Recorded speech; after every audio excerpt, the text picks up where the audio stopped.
We're streaming. Hi William, how are you doing? Great. Nice to see you. Nice to see you. Well, welcome to AI in the Wild, and welcome everyone back to AI in the Wild. Just a quick introduction. I'm Ishan Paul Singh. I'm the director of the TV lab and faculty here at Tobin College of Architecture and Urban Planning.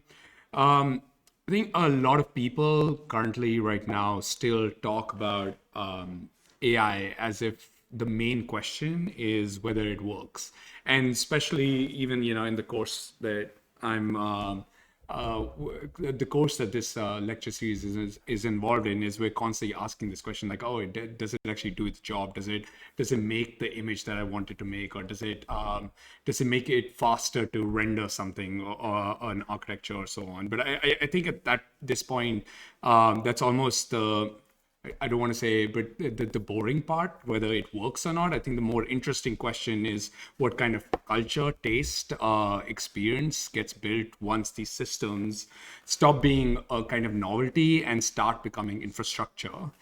That makes William Morgan a very fitting guest for this series. William is the co-founder of Restless Egg, an incubator for what they call artist founders, working people working across art, production culture, and technologies such as AI, game engines, blockchain, but not just as tools, more as mediums for building new kinds of experiences. He completed a PhD on the philosophy of AI at UC Berkeley, where his research examined how frontier AI systems, especially transformer models, reshape questions of aesthetics and epistemology. His writing has appeared in places like Eflux, Theory, Culture and Society, and Media Theory. And these writings are critical as they're not approaching necessarily AI as just software, but part of a much bigger cultural and philosophical condition. What I appreciate about Williams' writing is that he sort of shifts away the conversation from optimization toward value in a more like I would say a fuller human sense. He argues that if AI is going to become the defining infrastructure of the present, then it cannot remain meaningful uh, to people only as a tool for profit and productivity. It also, in some ways, has to answer to taste, desire, experience, and the kinds of life that we actually want to live. So today, rather than hearing from someone simply explaining the latest tool, we get to hear from someone who's thinking about the application layer, the cultural layer, and maybe the strange layer also. So, William, thank you for joining us. Thanks so much for having me and for that really generous introduction. I can't see any of you except for Ishan, so I'll sort of imagine that you're there and receiving me very warmly. So I really appreciate it. And yeah, glad to be here. Okay, so the title of the talk is Artificial Experience, the Architecture of Intelligence, and the New Avant-Garde. Is the screen sharing? Maybe I don't see it. Oh, there it is. Okay, great. Okay, so that's a girthy title, but just to give you a sense of where we're going, here's a little outline. I'll begin by telling you a little bit about who I am, conceptually, who I am as a conceptual persona, and the concepts that really have animated me and have animated my work over time, and how they fit into some of the trajectory that Ishan described. We'll then go into a bit of what I'm tracking in terms of development with artificial intelligence, specifically where it is felt. So where the interface layer it exists and how we intersect with it, and then the cultural outputs that emerge as a result. You can see the three elements that I'll touch on there. And from there, we'll talk about the so what question, which for me has to do with artificial experience, taste, waste, and luxury. And if there's time at the end, I'll tell you a little bit more about Restless Egg and what we're doing about it, which, namely, as Ishan said, is investing in a new genre of creator, trying to create a financially sustainable way of scaling some of the theoretical insights that I'll talk about in this talk. Okay, so the first bit, who am I conceptually speaking? I am William Morgan. Ishan introduced me, so I probably don't need to read this to you. You can follow me at these places. That's enough. Okay, the first main concept that I want to talk to you about, now we're going to start to get into it, is cybernetics. And I think that basically, if you don't have some sort of working conception of cybernetics, attempts to understand artificial intelligence at a cultural or system level basically fall flat. This is kind of a problem because cybernetics is a famously slippery term. And so if you get one thing from my talk, I hope it's a sort of robust and concrete understanding of cybernetics. But before I give you that definition, I will tell you why it is so famously difficult to understand. There's a sort of apocryphal letter that was sent by Claude Shannon to Norbert Wiener when Norbert Wiener, who is the father of cybernetics, was coming up with the term. And Claude Shannon was like, I think that cybernetics one is a really good idea because it's so impossible to define that you'll always have an upper hand in an argument.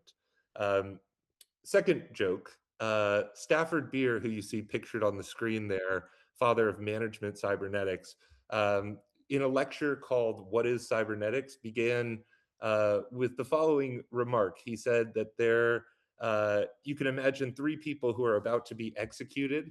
One of them is a priest, and he says he has lived a sinful life and he wants to see another priest. And so the executioner committee or whatever is like, sure, we can arrange that. The second guy is a professor of cybernetics, and he says that his final wish is to give a lecture on the subject, what is cybernetics? And they're like, fine.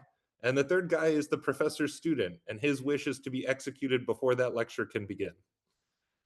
So famously difficult to define term. We'll get to a very quick definition of it that will systematize it and make it legible in a second. But I want to give you a kind of flavor background of how I'm approaching it before we get into it. So my work is really influenced by the two thinkers on the right in this photograph. That's David Bates and Luciana Parisi. So David Bates is an intellectual historian. Luciana is a theorist educated at the CCRU. And so these two people basically encouraged me to understand cybernetics both in its historical lineage, emerging from the wartime, the Second World War, and then in the aftermath, and then Luciana taking a much more theoretical approach to it. Just as to complete the sort of background here, I can highly recommend these two media objects if you want to get into either of their work. This talk from Luciana in 2017, where she theorizes cybernetics as a metaphysics, and this book from David, where he traces the intellectual history of cybernetics into artificial intelligence. Both are absolutely fabulous, and I couldn't recommend them any more highly.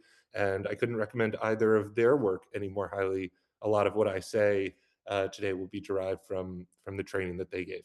Okay, so now to the meat of the matter, what is cybernetics? Here's the definition that I would encourage you to adopt. I think it's quite simple and quite handy. Cybernetics is the science or art of steering a given system's behavior by means of learning through information feedback loops. Okay, what does that mean? The science or art of steering is in reference to the original definition of cybernetics, which has to do with navigation. So we're making decisions about where to go. So like imagine a helmsman on a ship, the etymology of the term, and we're navigating through a sea of entropy. So entropy, core term for cybernetics, you can just think about it as forces of disorganization, forces that would rip a body apart and cause it to disintegrate or become disorganized or something like that. So we're navigating these sort of tumultuous entropic seas, and we need to make decisions. So it's the art or science of steering. It is steering a given system's behavior. So it's not just a single entity, it is rather a collection of entities that together form a system, which we might think of through the term emergence, which is an order that is greater than the sum of its parts. So we have this system that is a collection of parts that has to steer its way through a sea of entropy, and it has to make decisions in order to navigate. How does it make those decisions? It makes them via learning. So it makes decisions. Some don't go well, some do go well. It learns from them. It adapts according to what it's learned. And the way that it makes those decisions, the way that it does that learning is through informational feedback loops, which you can see in the diagram on the screen. Oops. Nope. Wow. Is that going to stop or is that going to keep playing? Oh, the apps. Okay, there we go. Now it stopped. I clicked in the wrong thing. Sorry, we're not done with this one. Okay, so information feedback loops. Basically, you can understand it as this system is open to some sort of information that comes either from the outside or from its internal processing that gets fed into its decision-making capacities and allows it to adapt in response. So basically, for a cybernetic system, the world looks like information that then gets fed into it in terms of how it might want to orient itself and what decisions it wants to make in order to navigate these entropic seas. So basically, just to summarize, cybernetics is this art or science of steering, navigating through these entropic systems. It's this system navigating through these entropic waters, and it's doing that by constantly learning and taking in new information. So it's seeing the world as information and adapting to that information. Okay, some of the historical legacy of this, I'm going to start with this fun video of this American-born British cyberneticist called Gray Walter, who had these tortoises, Elsie and Elmer. School lives Dr. Gray Walter. Oh, that's not playing on the Zoom screen, is it? A neurologist. If you click it, Ishan, does it play on yours? It's not a huge deal. We can go on without.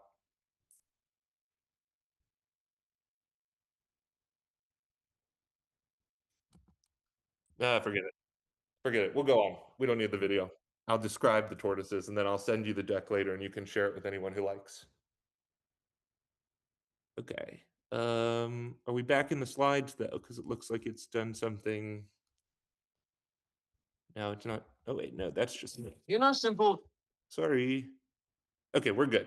Okay, so these tortoises from Gray Walter are basically these electro-light sensitive little guys. You can see them on the screen. And they learn how to interact with their environment through these tiny memory circuits. This is in like 1948. And they bump into stuff and navigate around.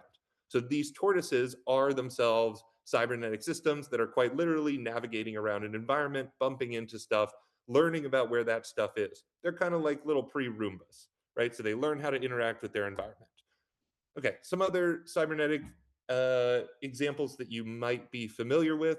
Here we're looking at the homeostat from Ross Ashby, which is a system that modifies itself in order to deal with various pressures. This hearing glove developed by Norbert Wiener, which was famously tried by Helen Keller, who was really excited about it, but it was never really developed. On the upper right is Claude Shannon doing stuff with Theseus the electric mouse, which, like the tortoises, is learning how to navigate a maze by remembering different pathways. Okay, the bottom row, you see Stafford Beer, our joking mad professor guy from earlier, who is explaining the image to his right, which is the Project Cybersyn, which some of you are probably aware of as it's re-entered popular discourse lately. The Allende government in Chile's attempt to actually put cybernetics into practice to govern an economy.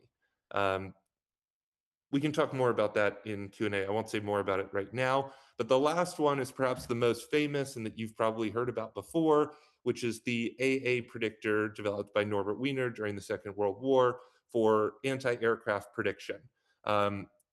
Peter Gallison wrote a famous essay about this called The Ontology of the Enemy, where he basically says that what's happening with the cybernetic moment and this rendering of the environment as information is that no longer do we think about enemies in terms of their, let's say, national creed. So it's not like we're going to predict fighter pilots' trajectories based on how they were trained. So like in the Second World War, we might be like, these people are trained in this sort of way. They're from this place. Therefore, we can estimate that the fighter pilots are like this.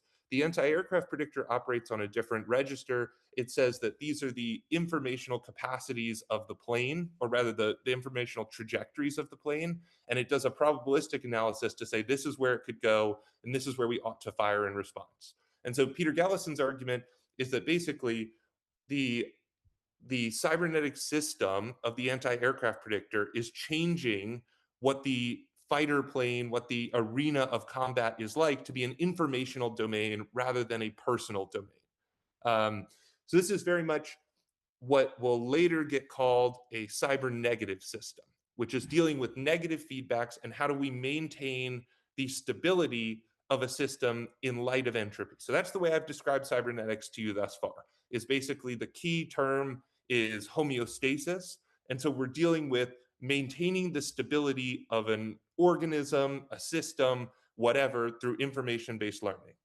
But this group is about to come along and say that that's not the only way to think about cybernetics. That group is the CCRU, Cybernetic Culture Research Unit.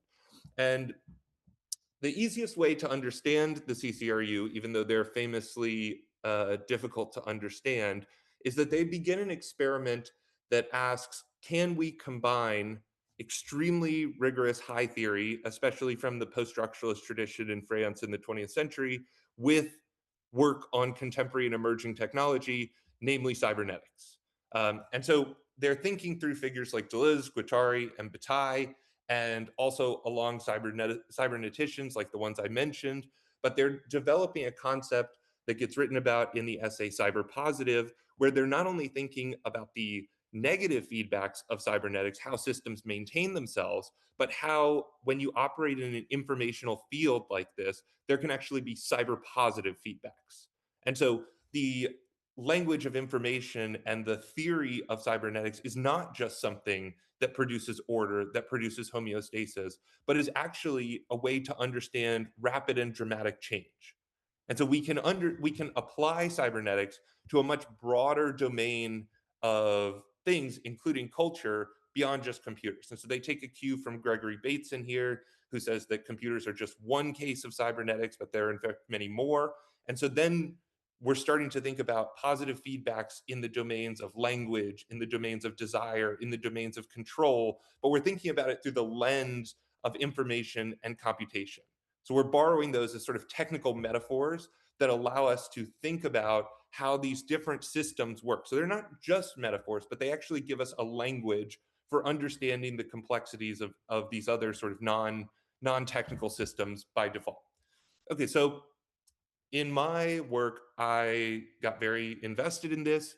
Um, Luciana was like a huge influence on me in understanding or in conceptualizing cybernetics as more than just a theory of how machines operate, but a theory of how culture works. And so I went down this path and began doing some academic work on this. Um, Wrote this piece with Ethan using GPT-3 and basically taking its pronouncements quite seriously. Did a journal issue with my colleague Kira Sutton on how belief gets enmeshed into cybernetic systems and how one comes to believe in the technologies that author their future.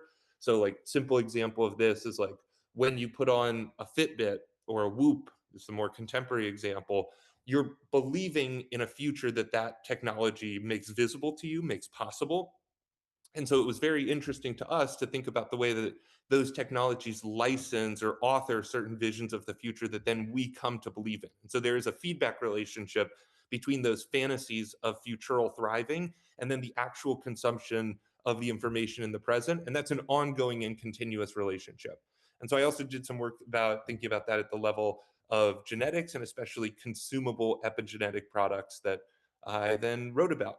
But I got frustrated because a lot of the early publishing I did was during COVID, and I was like very excited to start publishing. I was like, people are going to be really excited to read what I had to write, and turns out that was not the case. And not only was it not the case, but the academic publishing industrial complex, or not very industrial, but it's very slow and can sort of grind you into pace. Like this example of the genetics one, I think I submitted it to them in like 2020 and it came out in like the end of 2021. And so I was like, by that time I'd kind of been like, well, the moment where this could have had an impact has passed. So I got frustrated with academia a little bit.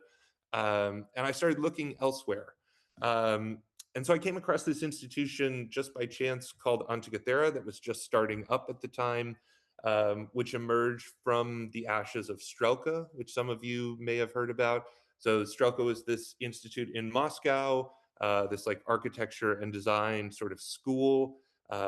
It was initially directed by the architect Rem Koolhaas, which if you haven't read his piece Junk Space, I would highly recommend. I'm sure you have, since this is an architecture audience. Yep. Okay. So fabulous piece. Rem was directing Strelka, and then Benjamin Bratton, and then after the war, it sort of became slash Antikythera emerged. Antikythera emerged in Los Angeles in the Berggruen Institute, or like supported by the Berggruen Institute at first. And I was very lucky to be part of the first studio researcher cohort of Antikythera. And the reason that I feel so lucky about that is because it was a group of people who were working with the same sort of cutting edge theories that I thought I was working with in academia, but they were developing prototypes and different media objects and basically asking what else these theories could do. And so I sort of began to develop this hypothesis, which I feel strongly about now, is that if the CCRU is an experiment or a hypothesis that emerging technology can be rigorously combined with high theory, then I think what Strelka and Antikythera do is move into the next stage of that hypothesis or that experiment and say, CCRU succeeded in proving that those two things can be combined. What can be built on top of that? And so I think they were working in the first instances of what can you build on top of that successful combination that CCRU proved. So during my time in Antikythera, I worked on two final projects that you can, if you're a glutton for punishment, watch online. The first is this HAID project, Human AI Interaction Design, which we forwarded a thesis that I think is quite right, and I'll come back to a little bit later in the topic, but I can say it to you very simply now. The thesis is just that humans have an inbuilt and evolved sensory motor system that allows us to process where things are in space. So like if I put like my water bottle, if I drop my water bottle, I have an inbuilt system that allows me to understand that it's going to fall to the ground. So early computing, early GUIs leverage that sensory motor system to help us understand where things go on the desktop. So like if I move the file to the trash, I can literally drag it and I can put it in the trash can. So that's how the early computing teaches people how to understand what the computer is doing. It leverages the evolved sensory motor system. And so in this HAID project, we were like, what is the new sort of scaffolding for AI to become understandable by humans? And we theorized that it was a psychosocial metaphor system. So rather than clouds and buttons and pipes that you find in the GUI, now it's like the AI model will say, will have some sort of personality, will interface with you at the level of personality. And I thought, when Claude started to diverge from chatty, you could begin to see a little bit of how that was taking off. And this was done at the same time that people were starting to fall in love with their replica models and so on. Autocatallaxy was our like ersatz economic theory, which I won't talk about now. Okay, so Antikythera got really hyped about being able to like do things with this kind of academic theory that I had been working on. And I was like, well, the biggest problem for me with Antikythera was that it ended.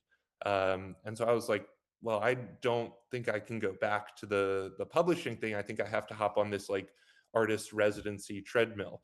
And so that's what I did. And I was fortunate to go to this residency called Media Lab Matadero, where I worked on a project called Interplay, where we theorized that given the vastness of the training data as well as the way that AI models are thinking, that it didn't make sense to have a one-to-one human AI interaction, that you could never bridge the gap in communication, just given the volume or the mass of communication. It'd be like one person speaking to a stadium, right? And so the one person might speak, but the stadium can't really speak back unless it's in this kind of like the wave.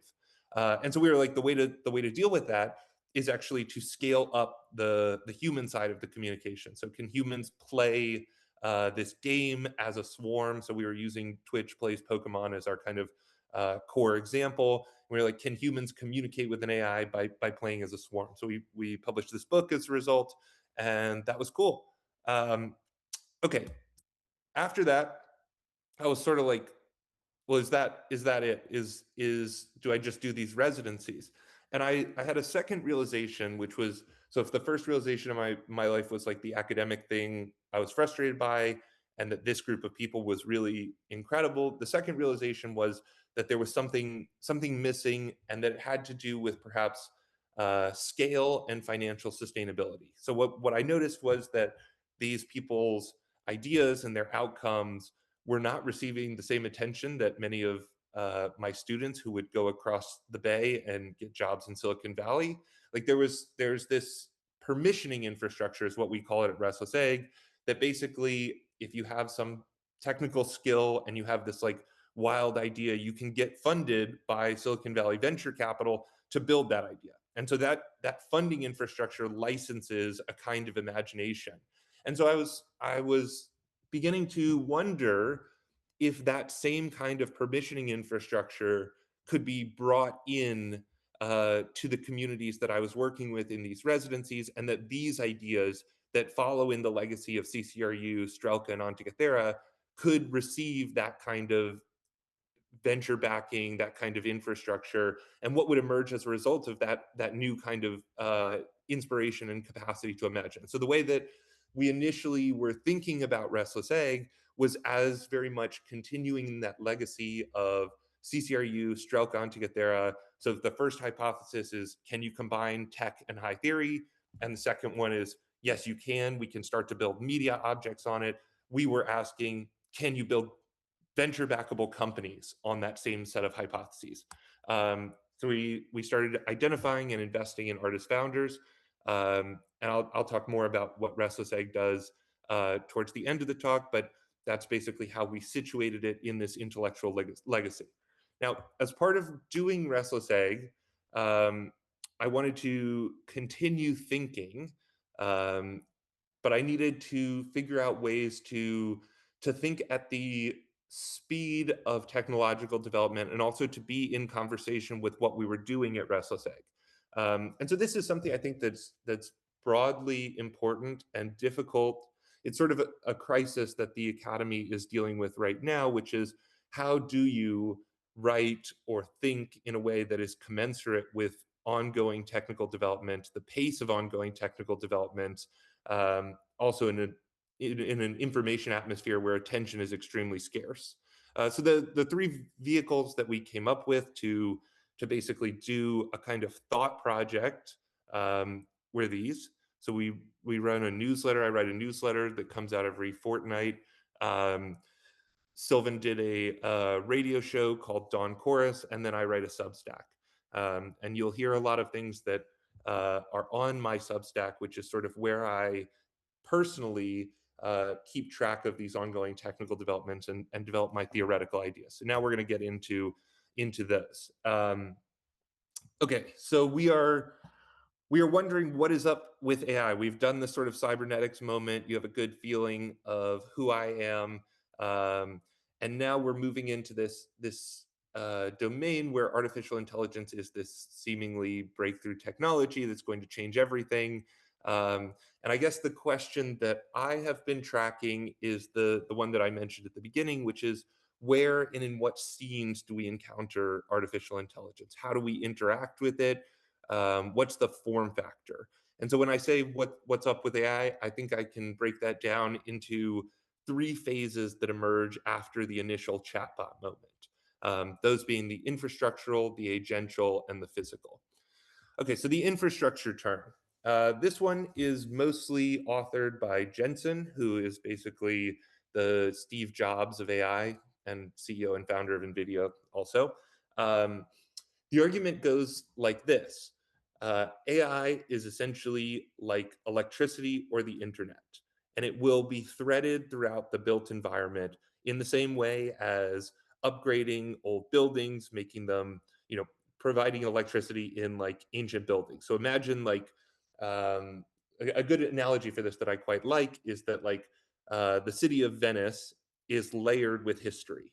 And so you need like a tour guide to interface with the history of Venice. And so Venice has actually been totally rewired by the tourism industry, that people want to access this history at all these stages, and you have this history everywhere. So in much the same way, the infrastructure argument suggests that intelligence will become a ubiquitous threading throughout society, the way history is ubiquitous in Venice, and that the next question will be, in what ways do we interact with this as a sort of omnipresent layering of intelligence at every scale and situation of the built environment? Okay, the first answer that we seemed to be getting to this, which the volume on has sort of died down, is the like wearables and always ons. So that's like the Meta Quest, the Apple Vision Pro, the Meta Ray Band, the Google Gentle Monster partnership, the Friend Pin, the Rabbit, the Plod, blah blah blah, the Sam Altman, Johnny Ive thing.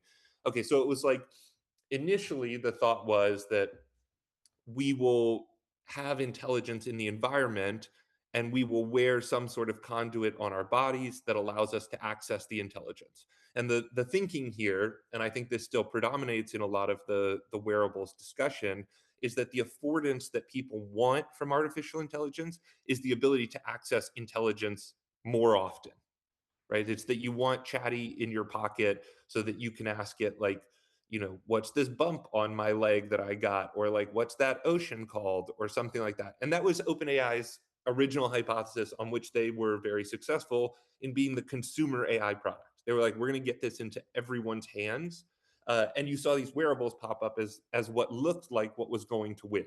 It was going to be, we're going to have all of the users using ChatGPT. Maybe Anthropic will get some of the enterprise clients, but what matters is that we will dominate the consumer environment, and those consumers will need to have devices that afford them access to OpenAI. So we have a theory of intelligence is ubiquitous, and the next question is how to interact with that ubiquitous intelligence, what ways to interact with it. So, and then the answer to that was, what we want from that is basically maxing out intelligence in our own lives. And so you get back into the productivity loop very quickly here. And it seemed very difficult to understand what kind of experience any of these things were supposed to deliver besides productivity. And you had some examples that went really far astray, like if you saw the Friend Pins advertising campaign in New York where they had it all over the subway. I should have put an image of that here, but they were like, this is your friend. And people were like, that's not my friend. This is like a creepy thing that just texted me like, what's up, buddy? And it's anyway, so the I think it ran aground pretty quickly, this like interfacing with ubiquitous intelligence in every domain except for productivity. But so the question remains is like, how do we want to interface with a ubiquitous and infrastructural AI? Okay, so that's one. We're tracking the sort of infrastructuralization of intelligence. It's becoming ubiquitous in the built environment. Okay, here's where we are now. You may have seen this podcast or this still from the podcast of Gary Tan and some of the YC people after the OpenClaw moment. This is like the agent moment. Um, so if you've been following the internet at all lately, Claude code has taken over everything, and everybody is deploying Claude bots. And if you saw at GTC, NVIDIA's conference that's currently ongoing, they now have like Nemo Claude or something like this. So it's like we're in the agent moment. What does it mean to be in the agent moment? Number one is that there's this fear that software now writes itself. Well, fear, reality. Um, we can split hairs on how much that's actually true, but at least to some degree, it is true that software is writing itself, at least at the capacity of most humans. Um, and that is scary. So the SaaS apocalypse is how that's been described in the market, in like equities markets, in private credit and private equity. And you've basically seen all of the SaaS companies take this like enormous haircut. There was this Centrini article that came out that's sort of like a Twitter like research firm slash maybe fund, and they were like, if AI works, is that actually bad for the economy? Or is it bad for like the valuations of these companies, because we were paying these huge multiples for these SaaS companies, and it was like, why would you pay like for X number of seats for Salesforce when you can just have someone build bespoke and disposable software in an instant that replicates it? So the fact that all of this capital moved really caused everyone to take this very seriously. Maybe chicken and egg there, but there's this kind of like oncoming trajectory that there's a new agent-based software economy coming, where agents write software better than humans, and so the SaaS model is over. What is implied by that is that intelligence, which is infrastructural and ubiquitous, models and software tooling are becoming abundant and extremely cheap to spin up. So the cost of those things is going to zero. Okay, so what that means from my perspective is that I can start to see the beginnings or the acceleration of what I have called the agent to agent machine economy. So there is a new set of companies, a new set of funders that are building this economy where agents interchange with other agents, they have exchanges with other agents. And this is so much what is in focus as what is being developed. And so much capital is now going towards this. So just the other day, there was like some new grant announced for this, but this is what is in focus, is the agent moment. So one way that I have been thinking about this is that is through the frame of luxury. And I'm going to get to the big luxury thing later on, but the important thing to know for this initial bit is that when we're talking about the abundance of intelligence and the abundance of models and the abundance of tooling, we should be thinking that all of this capital is going towards these tools as a kind of luxury, that we exist, at least from the perspective of capital, in a luxurious spending economy. So the fact that like 600 billion of capex per year is now earmarked for the AI build out, it's not a necessity. Like it is strictly speaking not something the economy needed in order for us to survive. It is, from the point of view, luxurious spending for some other purpose. Okay, so just to recap, we've done the infrastructuralization. That's sort of been digested by like both companies, scholars, whatever. Now we're in this agent moment where we're trying to figure out what this is, but I'm noticing that the abundance of tooling, the cost of software going down, and this new agent to agent economy is rising up. So that's what I want to sort of remark on from this slide as the trajectory that I'm taking note of. Okay, the last turn, and we're sort of making strides towards this right now, but it's very much ongoing, is the physicalized AI component. And this is what is thought of as often the golden goose for a lot of these AI companies, is the like everyone has a humanoid robot in their house. This is the like Tesla thing. Tesla has nothing to do with cars anymore, at least in terms of its valuation as like a publicly traded company. Nvidia's like future earnings all depend on a lot, well, not all, but like in a great degree depend on the robotics moment. So what I want to say about the physicalized AI trend is that it is a move away from screen-based interfaces. And so the next mega trend suggests that the way that we interact with AI will not be in a screen-based manner, and that it remains to be seen, but there's an idea that there are these physicalized instantiations. So at the GTC event on Monday, where Jensen gave his keynote, he brought out the Olaf snowman and had some like kind of cringe / cute interaction with it, just to kind of tease it. But this is what people are thinking is coming. Um, One more word about the physicalized AI that goes back to a critical debate in the cybernetics camp of thinking. There was this thinking about cybernetics, about the relationship between cybernetics and the body. So the way that we mostly think about cybernetics today, or that you hear it being discussed in popular discourse, is like is cybernetic implants, right? You hear that in like video games and whatnot, and so it's less of the like grand theoretical discourse that I gave about like navigating entropic seas by information-based feedback learning, and it's more like this bionic arm is attached to my chest and does something.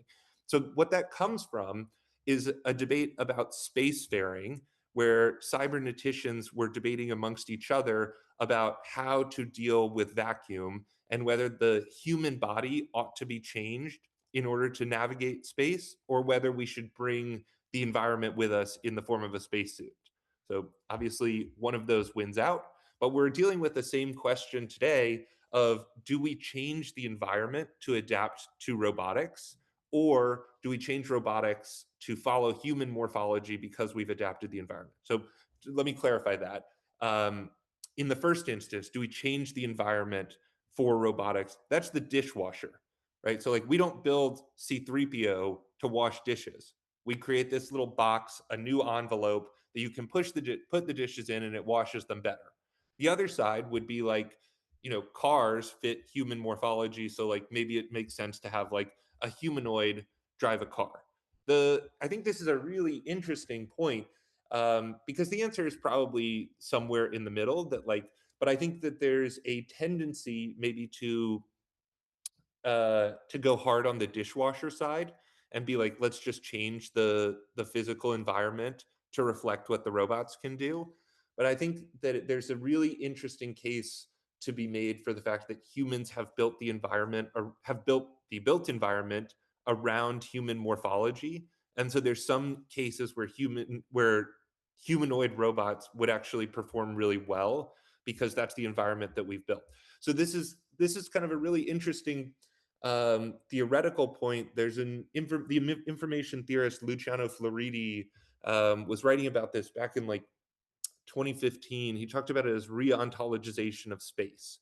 And so I think the robotics conversation, the physicalized AI conversation, is one that I will be looking for in terms of the spatial ontologies that these devices, these humanoids, sort of put out into the world, and the way that they either ask us to inhabit their space or the way that we inhabit their space. So that, to me, I think Jan LeCun was just tweeting about this maybe today, or maybe it was somebody in light of the Jeff Bezos manufacturing thing. But think about home, like the architecture of the home. Like, if you have like garbage disposals and like laundry rooms and dishwashers that no longer need human operators at all, like, you don't need to dedicate nearly the same kind of space or like have the same kind of human affordances so that human hands can interact with those things. You can actually rethink what the living space looks like. So that's really interesting to me as a kind of new domain of what the physicalized AI unlocks. Okay, this is the fourth one that I've sort of not really developed a theory on, but has been coming up, and maybe I'll just say a word about it.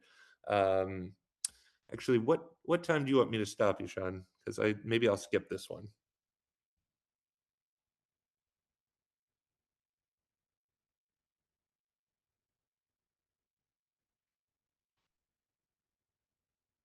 Are you saying wait, or are Sorry, you saying go? can you hear me? Yeah, I hear you. Yeah, sorry. I've got this entire setup that prevents me from keeping my mic on while you're talking so that there's no feedback loop on Twitch. I think you can keep going. That like yeah, everything you're saying is super interesting. So we can keep the conversation shorter. Yeah, I want to hear more. Okay, I've got lots more. So just wave if I'm going on too long. So I'll do I'll that. do a little bit of this one too. Okay, so this one's new. I'm developing it right now, but basically, so this image is the Department of War AI chief explaining the Palantir Claude collaboration for the Iran war. Um, and basically, he's explaining how Palantir has this like UI and ontology for doing this data analysis, and that Claude can basically reason whenever one of the missile launchers appears, and then Palantir can strike it, and you basically can close the kill chain really quickly. Um, I was starting to think about the militaristic sort of history behind a lot of these emerging technological developments, a history that you all are no doubt familiar with, and thinking about the relationship of those to the sort of last mile product delivery of the kill chain. Um, and I was thinking about this specifically in the domain of whether productivity enhancing AI tools are tend towards the logic of the kill chain. So if you think about what the kill chain is here, it's really about the elimination of uncertainty, which is the exact same procedure as the information-based navigation through entropy, right? So if navigating through entropy is also navigating through unknowns and surprises, and one way you do that is through learning, then one way you could learn and navigate through those surprises is by destroying them. And so I would say this is very much a cybernetic system in operation. And so I was asking myself, is the kill chain sort of the terminus of productivity enhancing AI tools? And then I had this funny conversation that ended with this sort of meme, which maybe you know this book, the original, this is just Nano Banana doing it. The original book is a compilation of 3 essays by Bodhi called "The Gulf War Will Not Take Place," "The Gulf War Is Not Taking Place," and "The Gulf War Did Not Take Place." His argument in that is basically that what's happening in the original Gulf War is that it's not a war in the Clausewitzian sense; it's a pre-planned military operation. And so here, the argument that I'm thinking about in saying that the Gulf War is always taking place is that there is an inherent sort of, I don't know if I want to call it militarism yet, but a kind of destruction of these, like, if we wanted to put it in bellicose terms, the cybernetic destruction of entropic unknowns is maybe built into the logic of productivity enhancing tech. So the defense tech turn that's happened in venture lately is maybe always forthcoming if you over-index on productivity. Now, if you wanted to get real theoretical with it, you could do some cool stuff turning the like bias people on their heads and be like, it's not a critique of human bias, it's actually a critique of the inhumanism of reason now getting adapted in AI models. Anyway, that's super theoretical, and I don't know if I'm going to go down that route, but it was a fun conversation that I thought fit. Okay, next chapter, which is the so what chapter. And this is the part of the talk where I talk about how I spent. So I wrote this in my most recent Substack, but I spent a long time saying that productivity enhancement couldn't be the only thing that AI was for. Um, and I said that, and I wanted to believe it. And I spent maybe a year trying to figure out what the answer could be, and it kept coming back to productivity enhancement. And I was like, we're spending all of this money on the AI build out, and we're just going to get more productive as a result of it. That's going to be the main outcome. That was pretty depressing, especially because the more I looked, the more that seemed plausible as like a way to power an economic revolution. Like productivity booms are enough to power economic revolutions. And so I was like, damn, is that all we're getting with this radical breakthrough technology? Is like, and that might be a lot. Like that could be, not just differences in degree of productivity, but whole differences in kind in the way that work takes place. And the agent to agent machine economy is one way that you might think about that.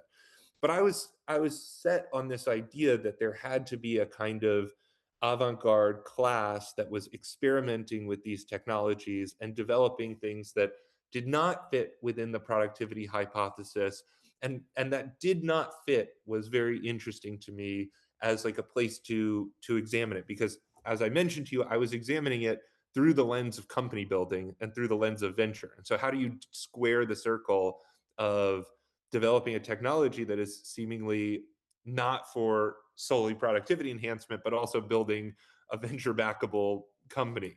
And so this was very difficult to me.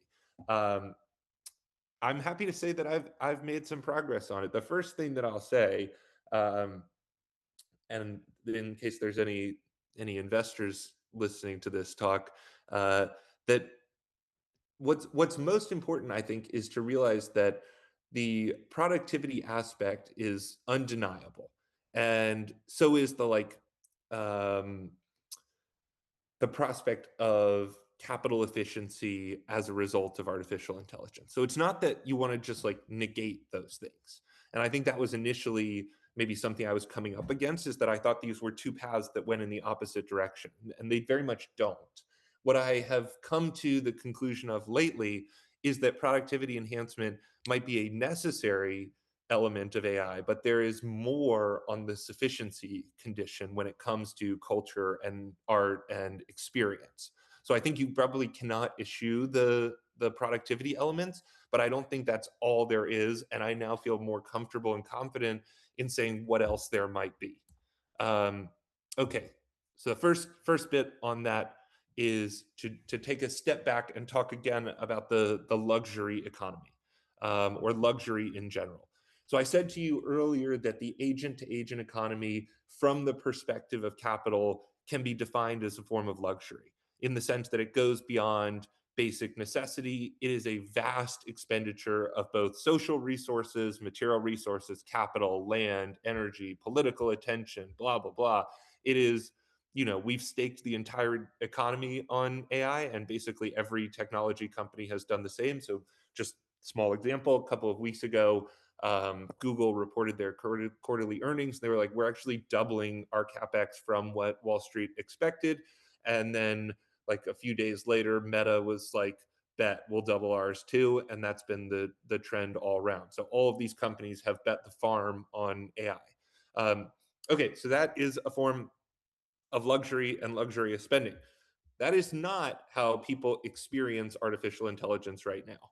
It is a deeply, deeply unpopular technology.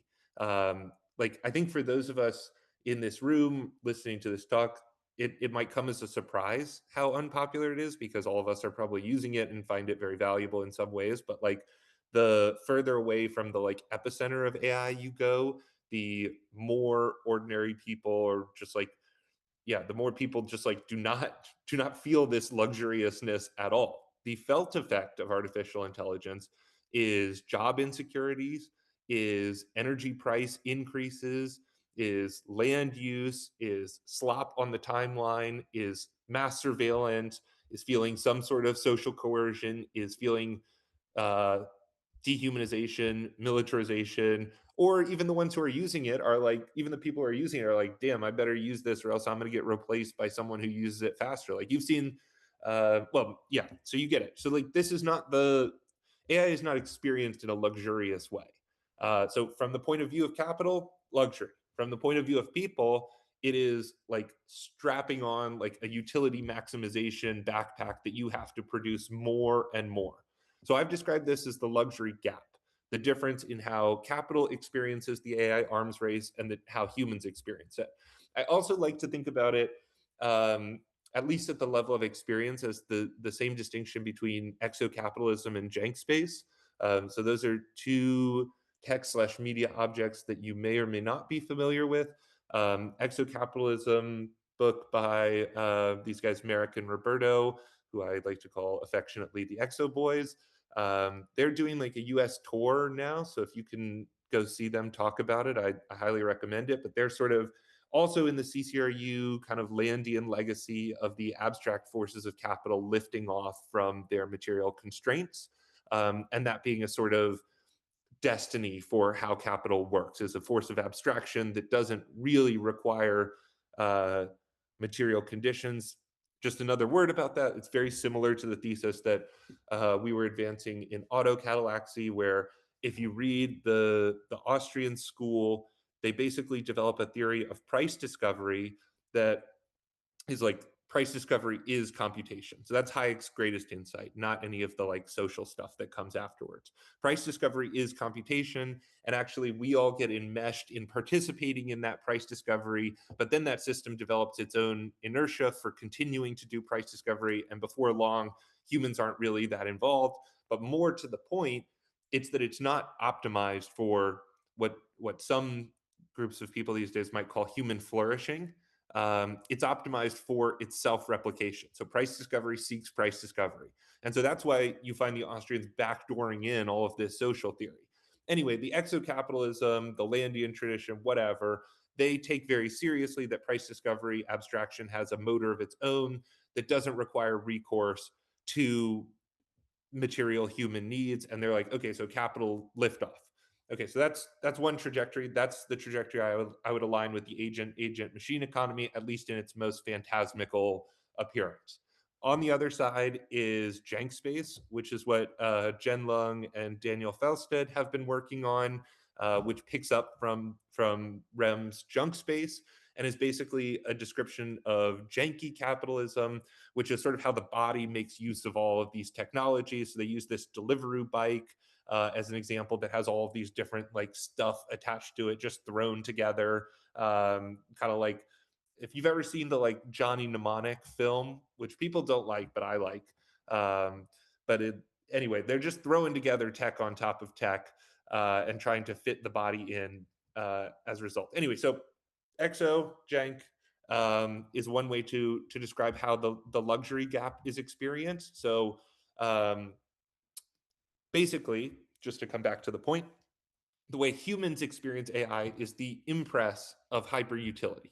Um, and I think that's quite depressing, and it also creates the like backlash against SF that there's this like cabal of techno managers who are now, for the first time in human history, engineers and managers are governors, and that they're enforcing labor. Um, so okay, that's I think, useful that capital experiences AI in a different way than people do. What would it mean for people to have a luxurious experience of artificial intelligence? What would it mean for us to have some sort of relationship with AI that is not just utility based, but goes beyond utility? Not so, in this sense, I need to say a little bit more about what luxury is. So there's the first definition that I've sort of given you already implicitly, that luxury is what exists beyond necessity, in the sense that like it's a luxury to do that. But there's a second sense that I've written about that's the Bataillean sense, which I think is a lot more robust, which is that luxury is actually about how you consume or expend that surplus. So it's about expenditure. Um, so right now we do have a surplus of productive energy, and the way that humans are forced to consume it is by putting it back into more productivity. Like you don't see people being like, "Ah, yes, we have so much productivity from AI. I will use this time to go to the lake." Like that's not what's happening. And I'm not suggesting that's what it should be, but it's like so much productivity for AI. Now I can work 120 hours worth of work in the same amount of time. It's like we're putting the same, you have a Jevons paradox with productivity, right? And so the point that I'm getting at is that the first experience of luxury being beyond necessity gives way to the second, which is what do you do with the beyond necessity? What does the beyond necessity enable you to do with it? And so Bataille has a list of like all of these things that he's interested in it, things like ritual, pleasure, eroticism, spectacle, festivals, intimacy, aesthetic experience, useless beauty, blah, blah, blah, all of these things. He makes this somewhat interesting point that you basically have to spend this accursed share, or else you're going to run into some trouble. So he says that there's two ways that it can get spent. You can either have this sort of productive expenditure, which just feeds back in. And his point is that if you have unlimited productive expenditure, you end up building a bunch of militaristic aspects of it, that it has to go somewhere. And the most likely place for it to go is war. So seems like maybe good proof happening, but leave that for you to decide. On the other hand, if you think so, like, sorry, just another word on that, like Anduril, for example, are like the China-Taiwan conflict is coming. We're the most dangerous thing that could happen is we could run out of arms, so we will manufacture a ton of arms. If you have a ton of arms, you can't just let products sit on the shelf, kind of get a sort of pressure to use them, and you see what happens. Um, the other option is to figure out different ways of dealing with this kind of surplus energy, this surplus production, this surplus intelligence. And so that's basically what I've been thinking about now. And I'll get to the ways that Restless Egg is doing that. But I'll just say now, before I start talking about taste, that I think when I say luxury, it is about how to deal with that surplus in the form of new domains of experience, the new rituals that unlock them, the new identities that are possible, the new aesthetics that emerge, the new forms of gameplay and adaptation, the new forms of intimacy, the new forms of collective behavior. Um, okay, I think I've said enough on that. So I will talk about taste now, which is quite related. Um, so we've said that intelligence is abundant. We've said that models are becoming commodities. We've said that tooling, the cost of it is approaching zero. And at the same time, everybody is talking about taste. Why is everyone talking about taste? I think that these things are incredibly related, and so might you. Or at least I will make the case that they do. My argument is actually quite simple, which is that when something is uncommon, the possession of it stands out. So this is very simple. If I have a car and you do not have a car, I don't need taste because I have a car and you don't. Right? The possession is what differentiates me from you. But if everybody has a car, having a Ferrari makes me stand out from you. And so taste emerges in this account of it anyway after the material conditions of abundance, or maybe alongside the material conditions of abundance. It emerges, or at least becomes refined, as a kind of faculty of judgment that allows us to differentiate out of abundant means. And it emerges once there is already a concept that we are beyond pure utility. So the emergence of taste is already a signal that we exist in the domain of luxury. And when we're talking about what taste does, it's not just that it's selection, but like it's the ability to select. It's the faculty that you develop through habit of the ability to select something before that itself becomes cliche, before that itself becomes commonplace. So taste is always, when we talk about it in this way, a way of measuring the kind of avant-gardeness, the exclusivity. You could think about it as sort of fine-tuning the weights of your own judgment. um, okay, that's 2/3 of the picture, but there's a missing piece here, which is the relationship between luxury and taste that I don't think is getting enough attention. And this is the key one, which is waste. And so I've talked about how when you have this surplus of intelligence, when you have this abundance of models, there's a question of what to do with it. And so the waste question is sort of how do you spend that surplus? So when I talk about waste, and this is very, very Batillian, it is the way that you deal with the excess is going to give you, you can develop a function from it. The way that you deal with the excesses of artificial intelligence either determine if you have waste or slop. And those two terms are very related to each other, as they are both conditions that emerge from abundance. So taste, waste, luxury makes sense of the taste slop distinction. Happy to talk a little bit more about that, but I want to give some specifics before we run out of time so you can get something to dig your teeth into. This line I wrote and people seem to like. It just says what I just said. Okay. Artificial experience and luxury technology.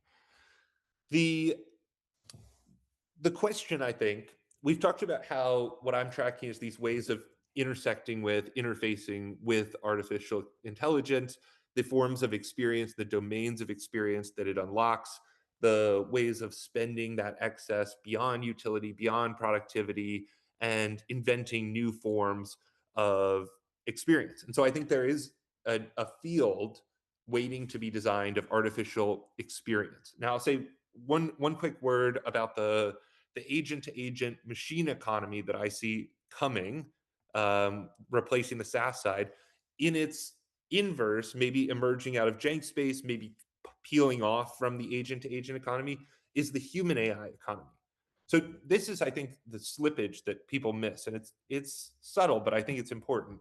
Is that if the like exo boys are right, and that capital services itself and leaps off and lifts off from humans altogether in a major sense, that doesn't mean that the human AI economy stops existing. Right? There may be agent to agent businesses, and that's what everyone is building towards now, and what all the money is flowing towards. There will be a human AI economy that exists even in the agent to agent transition. And I want to think about what that economy looks like, what the human AI relational space is like. And I don't think anyone is really thinking about it except downstream from these macro trends that are emerging, driven by people like Andreessen or whatever. And that's fine. There's a lot of money to be made in the agent transition. But the human AI economy is one that is not getting nearly enough attention. And so the questions that I have that I've given already are like, what are these new domains of experience? So you can read about some of the ones that I've located, but just to give you a sense in this talk, one of the ones that I think is quite profound are these two guys, Brad and Salva, that are working on non-anthropomorphic sex robots, or like intimacy robots. So they're thinking about a new type of human robotic intimacy That's their image on the right there. And like, what is the new domain of sensuality, erotics, sex once robotics enters the picture, either as like um, wearables, humanoids, like they're exploring that space. So I think that is very much a new domain of experience. The left image is Yaya Labs, which is part of the Restless Egg portfolio. They are robot dogfighting. So it's about as lizard brain as you can get. It's like um, combat sport for the AI era will exist. Robot dogfighting is how it should exist. And I actually think in the frame of this theoretical conversation, it makes a ton of sense because in the status quo, you have all this money pouring into defense tech that builds up all this supply. And it's like, where does that go? Well, it gets used on people. But if instead you had this coliseum where you had robot dogfighting, you could instead use it for sport. So that very much fits with the Bataillon theme. And I think it fits with a lot of like um, human instincts, desire to be entertained, which we can talk about the like sort of political aspects of that, which is something that I'm also interested in. But there's some other ones I've written about that have to do with music, have to do with information consumption, have to do with fun. Anyway, there's a lot of ways to take this. I don't think I'm really interested in what people can come up with that it's like, whoa, never thought of that before. Um, which takes me to Restless Egg.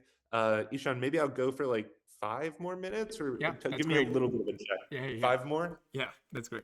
Okay, great. Wow, I have like so many more slides, but I'll do it in 5. Great.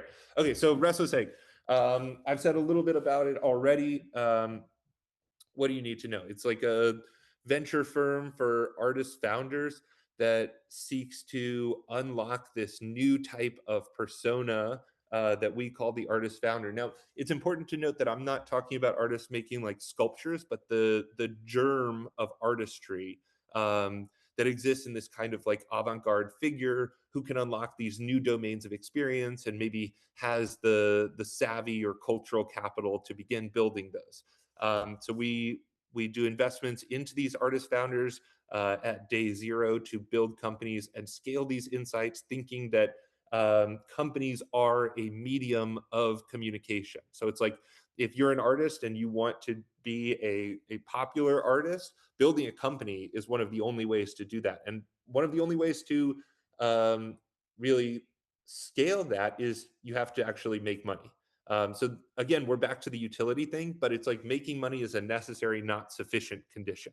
So making money is a means to the artistic vehicle, which is actually a really interesting thing, given that most of the time artists get sort of backdoored into the making money conversation, whether they like it or not, and end up running businesses that kind of are disadvantaged against them. Yancey Strickler's working on that in an interesting way. He's doing sort of like artists are the A Corp. He's doing artists are sort of getting kind of like revenue share, like record label revenue share, but don't get access to the equity based venture outcomes. And I'm thinking like artists don't get access to the venture outcomes. And so we're sort of meeting in the middle. Maybe I just said the same thing. Um, I, anyway, we can talk more about the A Corp later. Okay, this is some more stuff about who artist founders are. We understand why these terms matter. Um, Cultural power, software margins, you get it. I don't think we need to talk about this. Okay, let me just skip to the egg and you. Um, and this should serve as an invitation. So we do events where oftentimes we'll do pretty like theoretical stuff. So our very first event was with Trust in Berlin, where we brought David, my advisor, to speak about the new book, and then we'll do sort of like roundtables. We do this like Brian Eno inspired oblique strategies game that we created. We do panels. We would love to collaborate with events. We're very keen to do more of those. We did one with our friends at Sybil in Berlin called Did DeepMind Need Theme Park, where we were asking if the company DeepMind needed theme parks. So Demis Hassabis, if you've watched the documentary or know about Demis, before he went to Cambridge, They were like, bro, you're 16, you can't come to Cambridge. And he was like, what should I do? So he went to work at this game studio called Bullfrog. And if you've ever played any of those roller coaster simulators, Demis is responsible for the interaction logic that if you put the hot dog stand too close to the roller coaster, the people will throw up after they ride the roller coaster. So he was doing this kind of like playful simulation work. Um, okay, so that's event stuff. We have these egg satellites where we like to help people throw events, especially ones that can attract like people who might want to become artist founders or get in the network. So if you want to do something, I'd be happy to help you put on an event in your local situation slash Ann Arbor slash wherever. And the big thing to tell you is that we are going to do another open call very soon at the end of April slash start of May. This was the page for the first one, which has the terms on it. But the second one, these are the dates. Um, I wouldn't say they're set in stone. They're set in papyrus, which, as you know, can be erased or palimpsestically rediscovered. But anyway, the point is to say that for this batch, I'm very much interested in supporting companies and ideas that are pursuing this. I don't think we'll call it luxurious technology, but we might. But that are on this trajectory of unlocking new domains of experience in the human AI economy. So it's not necessarily like consumer enterprise. It doesn't necessarily mean human in the loop. What it does mean is that it is not strapping the utility backpack to the human even harder, but it might use utility, it might make a lot of money, but it unlocks some new domain of experience. And I think that part of the joy of Restless Egg is getting to speak with people in all of these different formats and think with people about what those new domains of experience might be. So I look forward to speaking about that and other things with you. And those are links that you know what to do with. And I'll stop.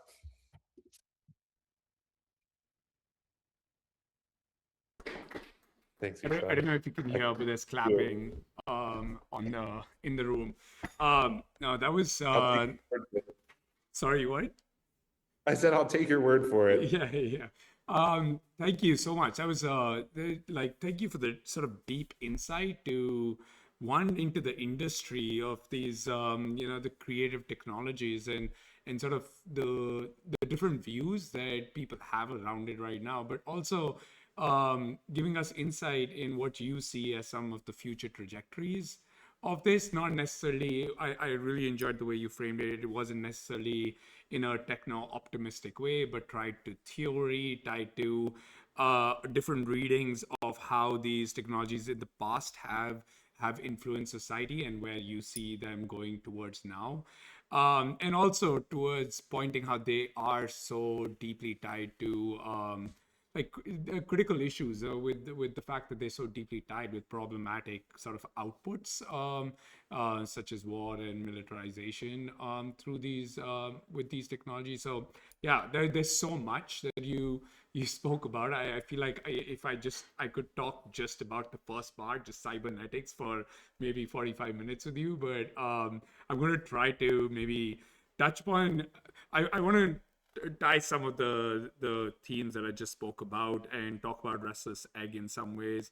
I've been thinking about this like I'm sure you've come across this term of enshittification of these technologies where they sort of start off as actually enjoyable, useful.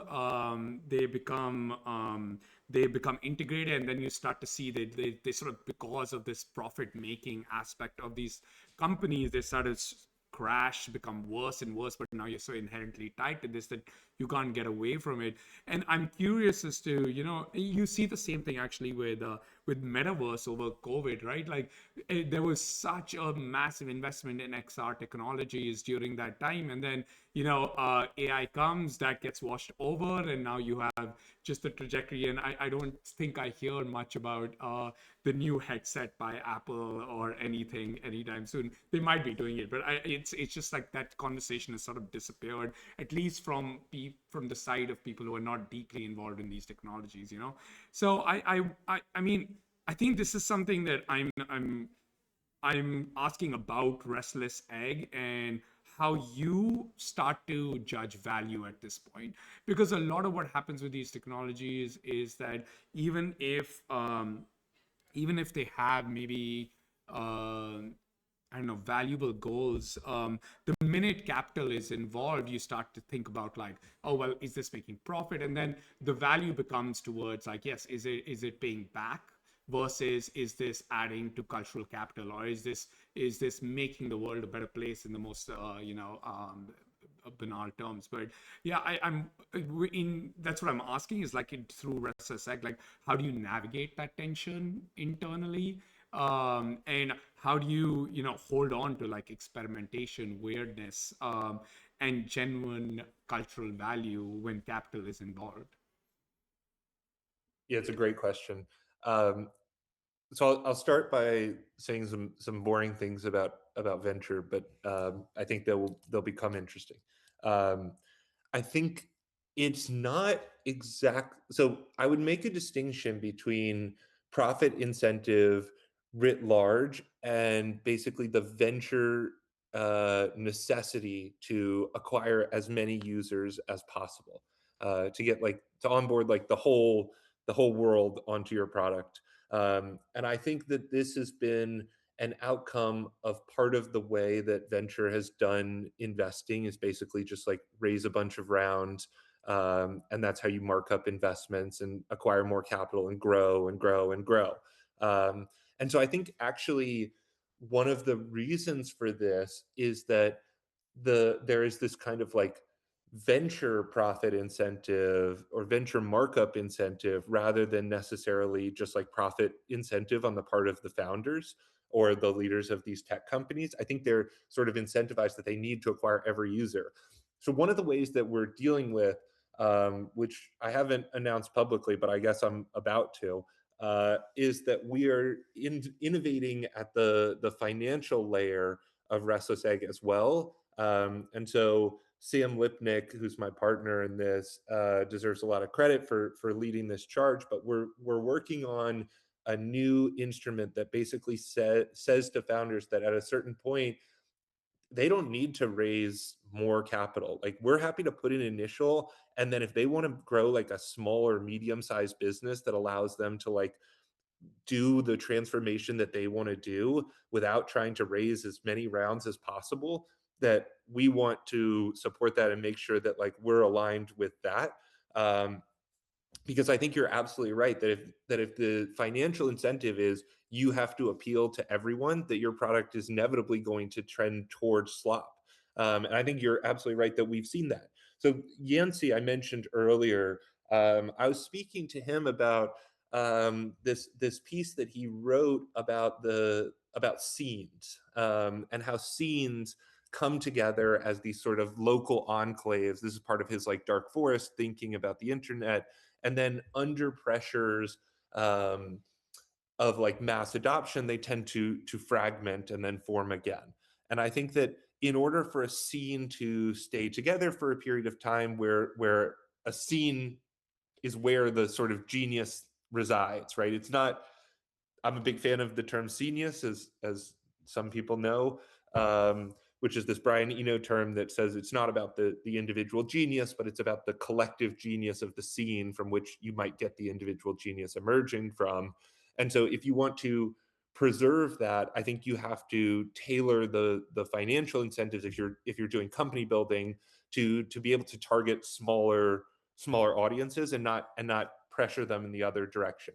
Now, I think as far as like staying weird when capital in general is involved, I think my answer to this is maybe a like sobering kind of realism, which is just like it's inescapable. There's no escape from the present of capital. And maybe that's like my kind of like, vulgar Americanism. Um, but it's like, you know, as an artist, you don't get to opt out of capital. In fact, you kind of become like the butt of capital. And even if it seemed like you were going to be free from capital, it's oftentimes much worse. And so I think what I'm interested in doing is creating something that doesn't supplant the kind of existing financial outcomes for artists. So like I'm not interested in replacing grants or residencies or museums or galleries or anything like that. But for those who do want to like either experiment with commercializing their insights or scaling them, I think that should be an option that's fully on the table. And so I don't think restless. My answer to this is kind of like a pass. Like I'm maybe not sure that um, I can avoid the traps of capital. I think I just have to say that like some people, yeah, it's not super satisfying. I think you get what I'm trying to say. So I'll Yeah. stop. Yeah. No, that's great. I mean, it makes me think about like even this idea that I've been recently reading about how small language models would be actually more beneficial than large language model, because it's the same problem. It's like these massive models that take so much energy and capital are not being used at this, like a lot of the tasks that people genuinely want can actually be done by a much smaller model, rather than something that requires this massive amount of I don't know, investment to build. And I feel like there's a lot of I don't know, there's an advantage of maybe thinking about a future that is rather than generalizable to everyone, but then starts to get niche, but niche not in an exclusionary way, but niche as in like many kinds of niche, like all these futures exist at once. I, I'm I'm in favor of it. Self-engineering of our companies is probably the most aligned with that direction, and they'll have some writing that will come out about this that really envisages this future. I think for me personally, one of the things that I might push back against is like um, I don't know. This is maybe some nihilism, but I think there's probably no stopping, at least from where I sit. The like arms race is so on fire for these things that like intervening at the level of like, is the data center build out going to happen or not, is not where I see myself having the most agency. Um, so I tend to avoid. Yeah, I think this is sort of the place where I feel that there's an enormous wedge, and that there are others who are maybe better positioned to tackle those issues. Yeah, no, that's I mean yeah, I agree. I mean there I wonder about the tipping point, right? Like where does it, like it feels like it consistently grows, and it's consistently growing, and where does it sort of I don't know, eventually fall apart. And in some ways that also makes me think about like the conversation of taste that you brought up, and this idea that like we for me the taste is also a moving target, right? Like you said, like it was this is to taste is sometimes to point at something before everyone else has seen it. It's to be able to like see to collect something before it becomes cliche. Like there's like all these aspects, and but I wonder where you it, it feels like with the amount of AI images, for example, we have today, that it feels a lot less stable nowadays. And so I'm curious about like what is actually helps people build good judgment at this point Mm. within taste, like especially if we aren't to take taste as something that's being defined by people who are that it's like who are exclusionary, or it's not purely defined by a class system. Like where how do we start to build good judgment in taste, or how you might even through restless egg start to pick on that. It's a really good question. It's a really hard question. Um, there's a friend of mine, Doug Stark, who's an academic. He's at University of Texas, one of the University of Texas schools. Um, Brilliant guy. He's working on this new thing called synthetic humanities, and I think he's really got an eye towards the like development of taste as like a faculty.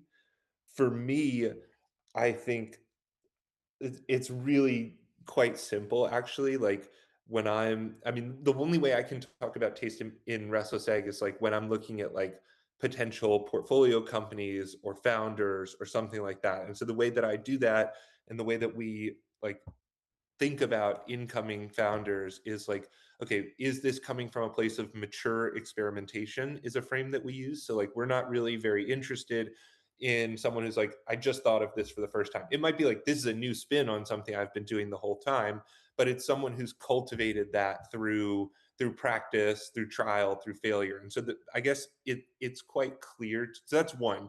It's that it's clear actually when there is a process of mature experimentation behind it. Um, make a note to myself. Um, yeah, so that's one. The second one I think is like I'm sort of losing my thoughts now. I think I'll rest on that one. If the other ones come back to me, I'll say them.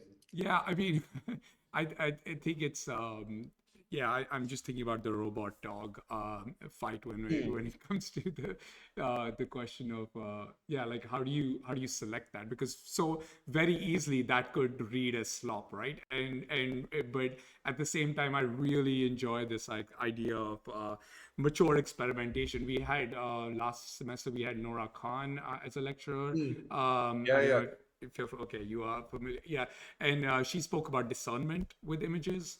And how do Mhm. you discern? And I think it felt very much similar into this idea of mature experimentation.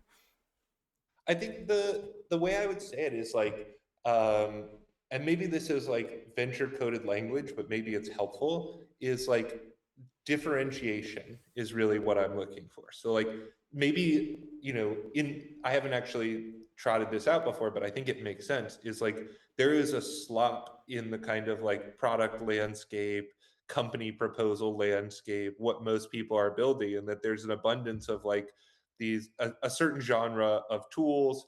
There's an abundance of images that use cyan too much if you search AI. And so what I'm looking for is my own sense of like having seen a lot of these companies.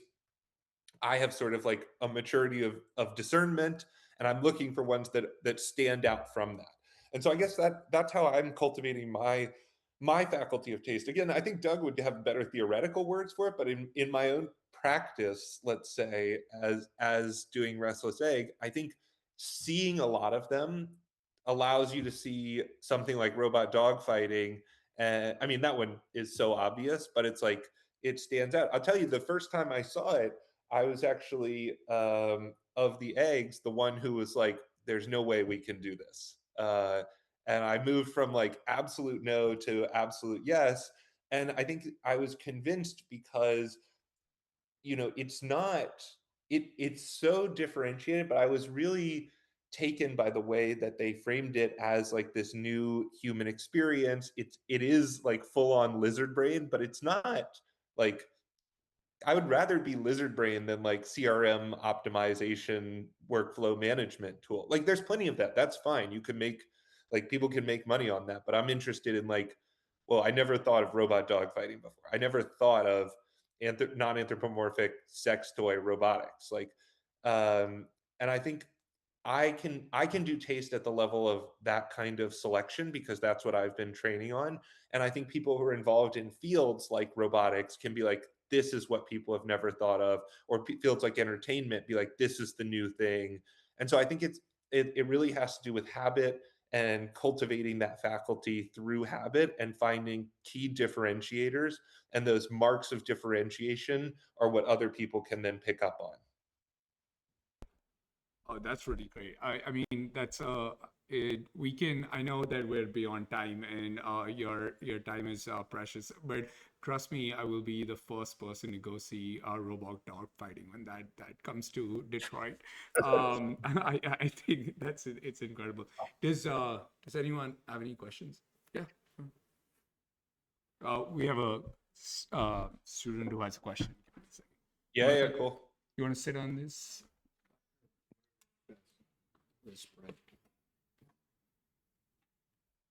Thank you very much for your talk. I found it very interesting and pertinent, especially when you're speaking about the luxury gap and surplus. My question relates to your early point of AI agents and Claudebot. I've spent a lot of recent time, and I'm sure my peers have as well, following the development of Claudebots and those AI agents alongside of it. But I'm sort of hesitant to get involved. I see like radical breakthroughs in areas such as tracking market trends, agent to agent prediction markets, like people creating quasi Bloomberg terminals, and just overall like general productivity enhancement. So I've sort of been racking my mind on how somebody with a design background could get involved at this particular point in time and deploy these agents in the design, architecture, art world. It seems like this is kind of a tipping point where it's like you get involved or you don't. And I'm curious if you have seen designers or artists or architects employing these agents, and or if you just have general estimates as to how this will come into play in the future trajectory of our sort of field. Yeah, great question.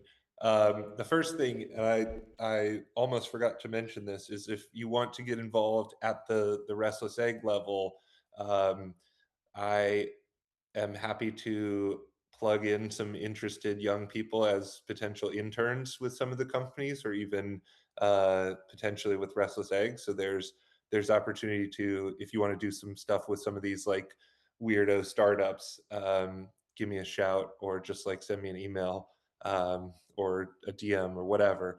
So that's one. I would love to invite anyone who's interested to just do that. It'd be cool.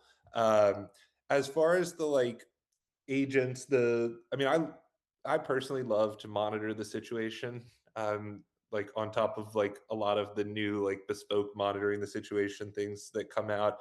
And probably the most relaxed that I can be is while having like, the news playing, Twitter, like the live map up at the same time, and listening to music and maybe a podcast going. And that feels really good to me. Not to everyone, but I think there's something in that kind of like info flow of like merge with the like flow of information. And that's like a SF topic that's really everybody's been on board with, like the merge or pet kind of thing. Um, I'll confess that I'm behind the trend on the Claudes, and so that's something I need to do. But I want to get up on that. The founders are using the Claude bots. Everybody's got their agents running around. I don't have enough agents doing my bidding. I have no agents doing my bidding. So if you've got some ideas on how to do that, I would love to hear from you. I unfortunately haven't tackled that yet. I I have no agents doing my bidding either, so I relate to that. I think my ideas are relatively underdeveloped, but I appreciate your response, and we'll look further into the restless egg internship, etc. So thank you. Cool. Absolutely. Thank you. All right. Thanks a lot for that, William. So I think we're gonna close it over here. I've already gone 10 minutes over on your time, but thank you so much for that. Really, just again, like insight into industry, taste, finance, AI, and technology. You're most welcome. Thank you for having me. Yeah. Yeah, it's an honor, and go blue. Go blue.